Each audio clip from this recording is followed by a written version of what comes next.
Well, it's interesting because this is the first time I should say that I'm ever preaching off a laptop.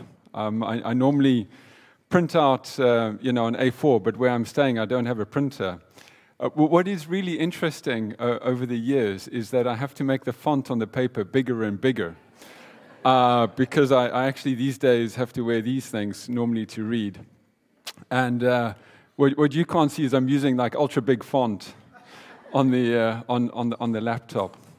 So today we're doing an exposition of Psalm 8, which Jesus famously quoted. So as we go through it, you'll probably recognize some of that. And I'm just going to dive right in by reading Psalm 8. And I'm hoping that on some screens the words of Psalm 8 are going to be shown. If not, you've got to do the low tech. I'm doing the high tech. You're going to have to do the low tech. Take out a Bible. Hey! Right on cue. Okay. Psalm 8. Yahweh our Lord, how majestic is your name in all the earth.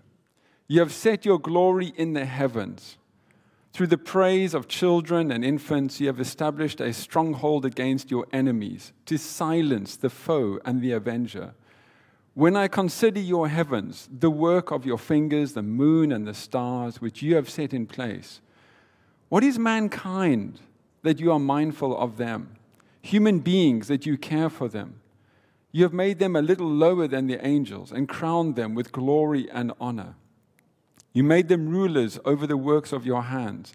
You put everything under their feet, all flocks and herds, and the animals of the wild, the birds in the sky and the fish in the sea, all that swim the paths of the seas. Yahweh, our Lord, how majestic is your name in all the earth. David exclaims that God is glorious and majestic throughout the heavens and the earth, and he gives two reasons why. The first is that God is the bringer of justice. And the second is that God is the giver of exaltation to humankind. And in verse 2, David praises God for his justice. And the central idea of verse 2, and that's this, through the praise of children and infants, you have established a stronghold against your enemies to silence the foe and the avenger. Now, the central idea there is that God protects and raises up the most vulnerable from their oppressors. God exalts even toddlers over people who want to exploit them. And this concept is a massive theme running through the Bible. The founding story of Israel is the Exodus. And what is that about? That's about an enslaved people being freed.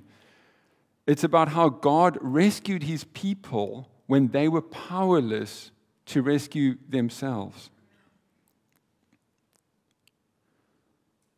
This is why you've got to be very careful with technology, because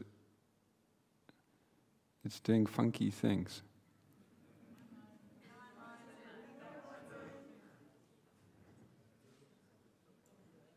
There we go. All right. Apparently,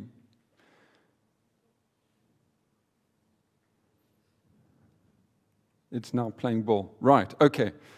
And it's always worth remembering, as followers of Jesus, that God takes justice in all its forms very seriously.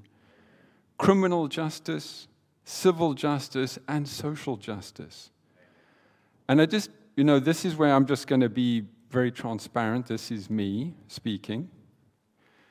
It breaks my heart when I see people who claim to represent Christ lampoon social justice warriors. Every single prophet in the Old Testament called out Israel for its lack of social justice. And I've chosen one passage almost at random, you could say, as one example of this. And I'm going to read from Jeremiah chapter 22. And Jeremiah says, "Woe for the one who builds his palace through unrighteousness, his upper rooms through injustice, who makes his fellow man serve without pay and will not give him his wages, who says, I will build myself a massive palace with spacious upper rooms. He will cut windows in it and it will be paneled with cedar and painted with vermilion. Are you a king because you excel in cedar? Didn't your father eat and drink and administer justice and righteousness? Then it went well for him. He took up the case of the poor and needy. Then it went well. Is this not what it means to know me? This is the Lord's declaration. But you have eyes and a heart for nothing except your own dishonest profit, shedding innocent blood and committing extortion and oppression. Can you feel the emotion? You know, one of the challenges that we have is we read the Bible in this sort of black and white text, as it were. And there aren't sort of like emotional quotes like there might be for an actor and like reading a play. But this is filled with anger. And the idea of systemic power imbalances and those with power using their power to exploit the powerless, this is not a new thing. What we see in the Bible is that God is incensed and takes up the cause of the powerless. It's a big deal. And I invite us to reflect on how we feel when we survey the power imbalances and injustice in our world. You know, the injustice that Jeremiah spoke about was economic. But there are many injustices: racism, sexism, homophobia, Islamophobia, ableism, ageism, classism, add your own ism. It's heartbreaking. My desire is not to wade into culture wars. My desire is just to remind us of God's heart so that we can align ourselves with His values and His way of thinking. Hopefully, it's fairly intuitive that we cannot practice the presence of God, even as we just sang about, if our values are fundamentally opposed to God's. And as Micah put it, the prophet Micah, that is, he has shown you, O mortal, what is good. And what does the Lord require of you? This is a very famous passage. You could probably quote it back to me. To act justly, and to love mercy, and to walk humbly with your God. Justice and mercy are fundamental. These are not fringe ideas to walking with God. And something that I would recommend is, if you want to look into this more, the Bible Project podcast series has got a fantastic series on righteousness, where they really unpack this in a lot of detail. But for now, let's move on to verse 3. So I invite you to do a little exercise with me. You're lying on your back on a summer night, looking up at the clear night sky. You spent the day in a hot, dry, semi-arid region, think the Karoo, with your flock of sheep. A small fire is going on which some fish is grilling. Today, a bear tried to attack your flock and you successfully fought it off using your slingshot. You're a teenager. You're in good health, athletic, and strong. You feel good. Life is good. And as you look up and you watch the slow motion of the extraordinary array of stars and the brightness of the moon, you wonder what they are. You suspect they are Elohim, spiritual beings, and marvel that God set them in place. And as you reflect on that incredible night sky, your mind turns to Genesis chapter 1. Verse 26 to 27, that you had discussed in your Bible class just the previous week. Then God said, "Let us make man in our image, according to our likeness. They will rule the fish of the sea, the birds of the sky, the livestock, all the earth, and the creatures that crawl on the earth." So God created man in His own image. He created him in the image of God. He created them male and female. And as you reflect on how God has exalted humankind, your brain does a wobble. Because you appreciate how amazing God's creation is. Your life is close to nature, and you have seen much of its rich diversity and abundance of life and you think, how special that humankind has been given authority over it. That humankind has been crowned with glory and honor, that we are only a little lower than the Elohim, the angels, the spiritual beings. And with this thought, you have two options. You can accept this gift of God and marvel in it and give praise to God. Or you can feel you're not worthy of such an honor and reject the gift. You can say, this is not true. Humans are just animals with a bigger brain, nothing more. And when listening to conversations and debates between atheist and Christian thinkers, I've heard two ways of seeing humankind's place in the universe. The universe is so great, and humankind is so small. Therefore, humankind is insignificant, and it is arrogant to think that humankind is ruler over it. That's one. The other is that the universe is so great, and humankind is so small. Therefore, humankind is incredibly significant to its creator, and it's deeply humbling to consider that we've been given such an honor. And David wrestled with this. He recognized that humankind is weak and tiny compared to the size and majesty of creation. But he also accepted God's word that he made humankind rulers over that creation. Both are true. David's conclusion, God is majestic. This psalm is about our place in the universe, our identity. David accepts God's gift of identity, rulers over his creation and his image in his creation. This is not just our role, it's who we are. But first, let's have a shared understanding of what we mean by a word, identity. So as I use the word today, my identity is my sense of who and what I am. And that can be demographic markers. So, I'm a tall white male who grew up in South Africa, as you just heard. Or it can be a role. I'm a husband, I'm a father, a finance director. Or it could be an achievement. I overcame my childhood dyslexia and ADHD to become a chartered accountant. Or it can be a family identity. I come from a German aristocrat family.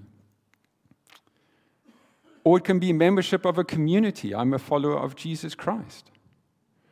Or it can be a sense of moral uprightness. I have spent nearly my whole career working for charities that serve the vulnerable and oppressed and help people achieve their potential. And identity matters because it shapes our self-image and our self-worth. Some of the identity markers we are born with, some we choose, and others we achieve. And when you feel positive about your identity markers, they can help you have a positive sense of self and self-worth, which is a good thing. But there is a dark side. Whatever your identity is, you will lose it. I'm a white male who grew up in South Africa. And I have to be honest with myself, and I'm speaking for myself, about the privilege that being a tall white male has given me. Statistically, in many parts of the world, tall white males have more successful careers. And I have to grapple with the truth that I'm a white South African who was raised during the apartheid era, one of the greatest injustices of our time. I am a husband, a father, a finance director. And while my wife Amanda and I, we love each other deeply, it is also true that I have failed her many times over the years. And I am a million miles from a perfect husband, as she could tell you. My children have grown up. And we are now in a gradual process of empty nesting. And given my age, somewhere around 9 years from now, I will become a former finance director.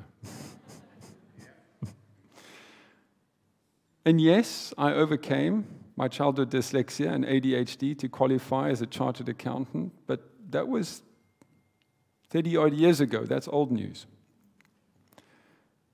I'm born into a German aristocratic family, but I grew up and I remain very middle class. I'm a follower of Jesus Christ, and I've constantly had to deconstruct and reconstruct my faith over the years, precisely because I have learned repeatedly just how un-Christ-like I am. And I have strived for moral uprightness. A decision I made when I was finance manager at Hope Worldwide in Johannesburg was to stop giving staff loans because so many were being requested. I then learned that one of my colleagues and a fellow disciple could not send her son to school for half a year because of that decision. When I found out, it broke me. I feel emotional now just thinking about it. Every identity marker I have is flawed. And if these identity markers are the main source of my self-worth, I've got a problem. I will shy away from hard truths, and I'll be defensive when somebody raises them with me. And in more serious cases, I could become depressed and even suicidal. And why is pride so powerful? Because it's about identity. Healthy pride is a positive sense about some aspect of myself, but I do not let that aspect become part of my identity, or in Bibleese, I do not let it become my idol. So let's say that I'm the top of my class in maths, and I am my school's #1 tennis player. I should say, for the record, neither of those things were actually true. I enjoy those things. I enjoy the competition to maintain them and excel, but I'm not defined by them. And that's when someone joins my school who is better in maths or tennis than me, I don't feel threatened. I feel energized by stronger competition and an opportunity to stretch myself even further.